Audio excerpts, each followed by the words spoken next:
It was early morning in Manhattan, June 28th, 1969. There were about 200 people drinking and enjoying a casual night at a gay bar called Stonewall Inn. They didn't know it when they came to the bar that night to have a fun night and dance, but this day would be the center of what the gay community calls today the Rosa Parks movement of gay and transgender liberation and equality. What would come would be riots lasting for 6 days in a city with the highest population of gay people in the United States. In the 1960s, homosexuality was illegal. Cross-dressing or being transgender was also considered illegal, although gender identity and attire have essentially nothing to do with sexual preference. At the time, it was considered all the same. It still is today, but it was illegal. If you were a man dressed in female clothing, you would be arrested. And if you were a female that was not found wearing 3 pieces of feminine clothing, you would be arrested. The vast majority of homeless youth, anywhere from 13 to 19, was because of homosexuality. Their older World War II parents would rather see them on the street than in their own home being gay. Gay people were regularly sent to mental hospitals for being homosexual, where their frontal lobe was removed, or were continuously treated with shock therapy or induced into vomiting while they were shown pictures of same-sex porn. The American Psychiatric Association had classified homosexuality as a mental illness at this time. None of the bars frequented by gay and lesbians were owned by gay people, and most of them were owned and controlled by organized crime, and the Stonewall Inn was no exception. It was owned by the Genovese family. In 1966, 3 members of the mafia invested $3,500 to turn the Stonewall Inn into a gay bar. They treated the regulars poorly, watered down the liquor, and overcharged for drinks. Though the mafia owners of the Stonewall and the manager were blackmailing wealthier customers about their homosexuality, particularly those who worked in the financial district.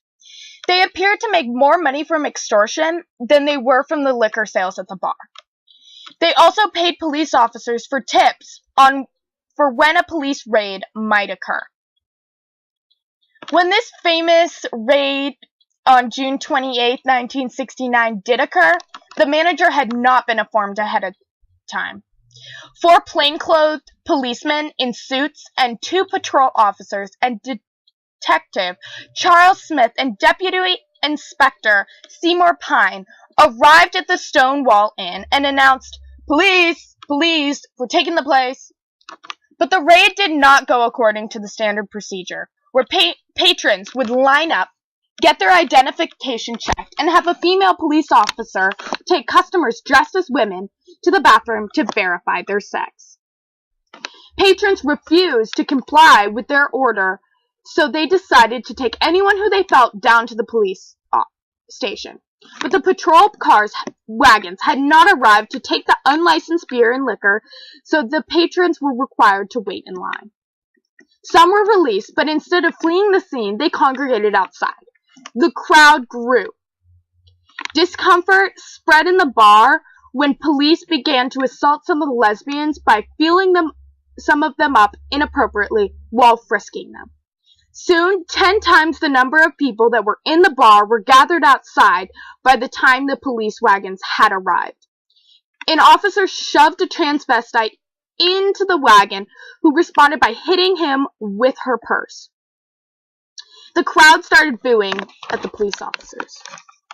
Anger raged when a woman in handcuffs was escorted from the door of the bar to the waiting police wagon several times.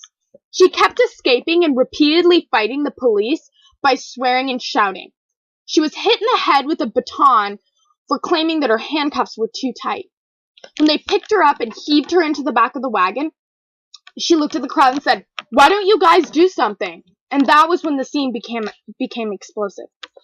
The police knocked onlookers down in response, the crowd they threw coins, bricks, rocks, and slashed police tires. It was a total riot at this point. They overturned a police wagon as well. They uprooted parking meters and hurled them at the bar doors. They threw flaming cans of garbage in the window. Police pointed their guns at the crowd in the bar and threatened to shoot. Someone squirted lighter fluid into the bar and it was lit. The police fired at the crowd. The onslaught lasted for 45 minutes. The protest was far from mostly gay people. The rioters were young, anywhere from teens to their mid-30s, and many were rioting because they hated the police. Some just liked protesting.